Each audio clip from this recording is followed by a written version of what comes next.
A Web Rádio Fraternidade apresenta o programa Palavras para a Alma. Apresentação de Ana Tereza Camasmi. Escreva para o e-mail faleconosco@radiofraternidade.com.br e interaja com a apresentadora Ana Tereza.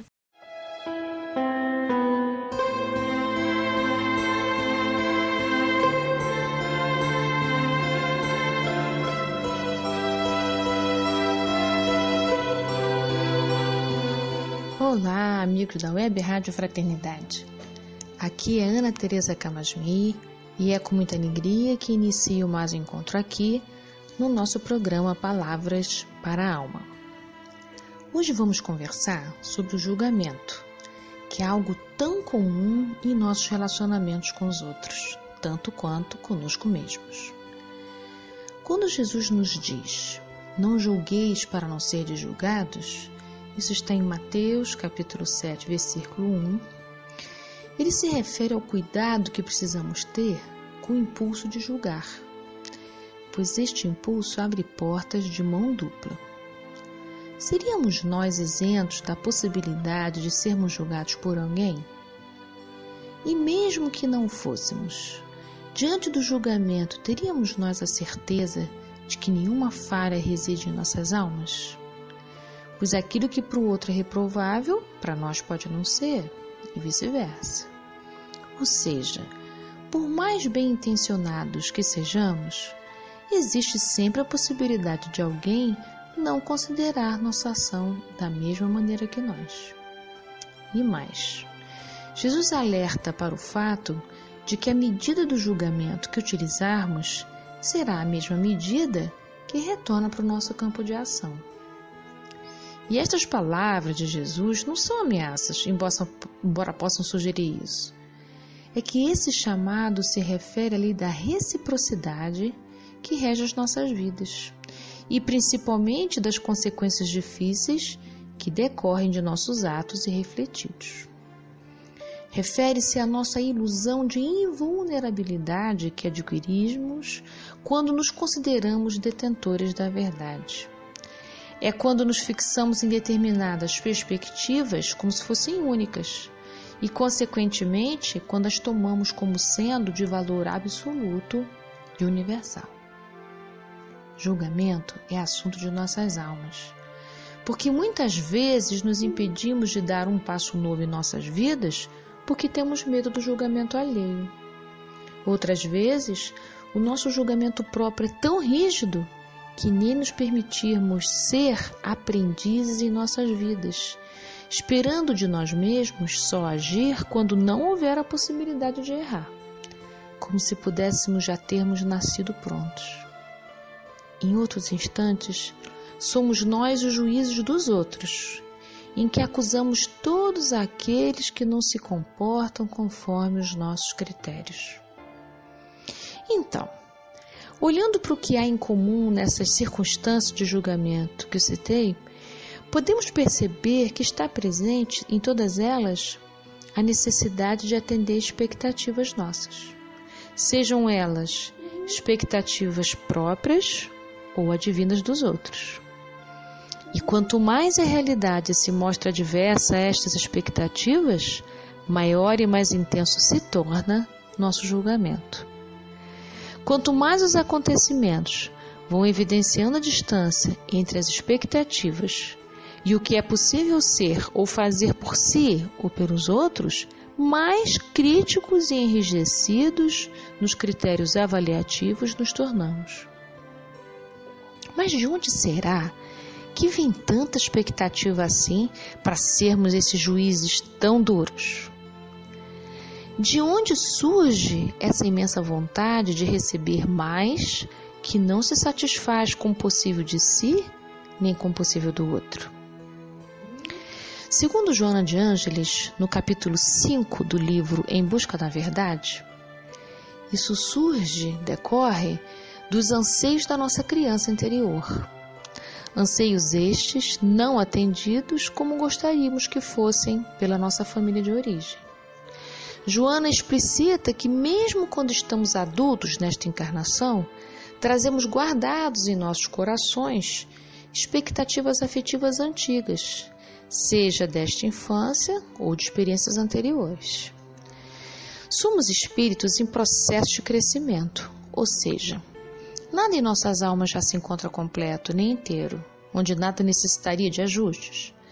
Todos nós ainda temos muito para cuidar, para rever, para modificar. Porém, como as necessidades não atendidas continuam presentes, nós podemos ainda desejar que os outros venham cuidar delas em nosso lugar, como se ainda fôssemos crianças. Então, é deste lugar de precariedade que lançamos nosso olhar para nós e para os outros, e aí viramos juízes, no desejo de que os vazios afetivos sejam preenchidos da maneira que a gente idealizou. E mais, nós queríamos que alguém especificamente fizesse isso. Por tudo isso é que o julgamento, embora não seja desejável quando é parcial, por outro lado pode indicar uma coisa muito importante, que é evidenciar para nós quais são as nossas necessidades afetivas que ainda não estão sendo atendidas. É que mostrar as nossas necessidades para os outros, ou às vezes para a gente mesmo, nos torna tão vulneráveis que fechamos os olhos para elas e fixamos nosso olhar para os culpados que elegemos por elas não serem atendidas a contento. Aprisionados no julgamento, não conseguimos nem perceber o que a gente tanto queria e não pudemos receber. E mais ainda, talvez mais importante, nós nem desconfiamos que agora somos nós que podemos nos oferecer. Aos olhos de Deus, ninguém nos deve nada. E nem nós devemos nada para ninguém. Afetivamente, quero dizer. Cada um de nós, espíritos em crescimento contínuo que somos, colabora com o desenvolvimento do outro ao mesmo tempo em que se desenvolve. Isto se dá numa rede solidária afetiva, em que todos fazem o seu possível, e o julgamento desta medida é da esfera divina. Manter-se juiz nas relações, seja consigo, seja com os outros, é escolher abster-se de agir e refugiar-se na precariedade alheia, como se precários não fôssemos. Estacionados no julgamento que tanto nos exaure, faz com que não olhemos as flores que já estão nascendo das nossas semeaduras e que tanto podem perfumar nossas vidas. Abrir mão das cobranças é libertar nossas almas para o futuro. O passado, então, precisa ser visto como raízes que sustentam nossas ações presentes e futuras, jamais como espaço de julgamento que gera lamentação. Estas podem ser uma boa desculpa para a gente não cuidar do que é a nossa tarefa nessa existência. Para a providência divina não há privilégio para ninguém, porque estamos todos sob a guarda da lei da igualdade. Todos somos irmãos, todos somos filhos de Deus, e para o nosso Pai não existem preferidos. O que existe são criaturas em aprendizado. Portanto, ninguém está encarnado aqui com vantagem sobre ninguém. Cada um de nós está experienciando o que é necessário para o seu desenvolvimento espiritual. Bem, então por onde começar, Com um bom exercício de compaixão. Ter compaixão por si mesmo e pelos outros é um passo inicial de extrema importância, porque a compaixão dissolve orgulho. E todos nós sabemos que quando estamos imbuídos do lugar de julgadores, nosso orgulho aumenta assustadoramente, nos afastando da nossa essência divina. Então vamos ver. Todas as vezes que aparecer a vontade de julgar os outros, ou até você mesmo, a pergunta é: qual é a minha necessidade que não está sendo atendida? O que é que eu quero mais do que me é oferecido? Feito isso, a vontade de julgar já diminui bastante.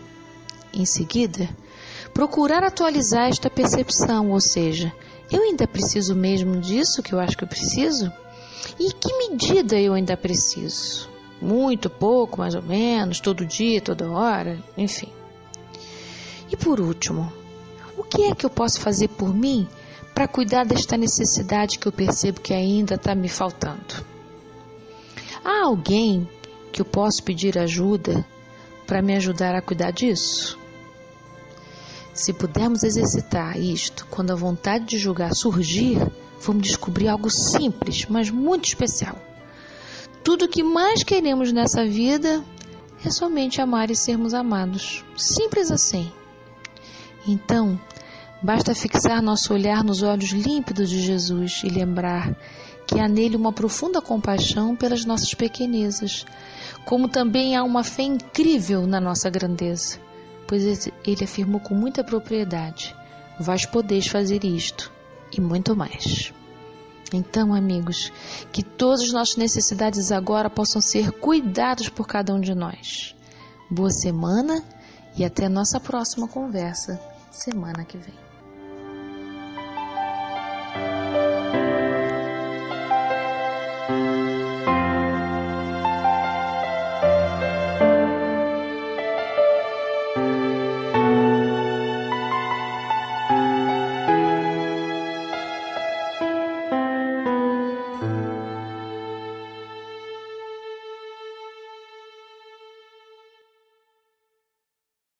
A Web Rádio Fraternidade apresentou o programa Palavras para a Alma. Apresentação de Ana Tereza Camasmi. Escreva para o e-mail faleconosco@radiofraternidade.com.br e interaja com a apresentadora Ana Tereza.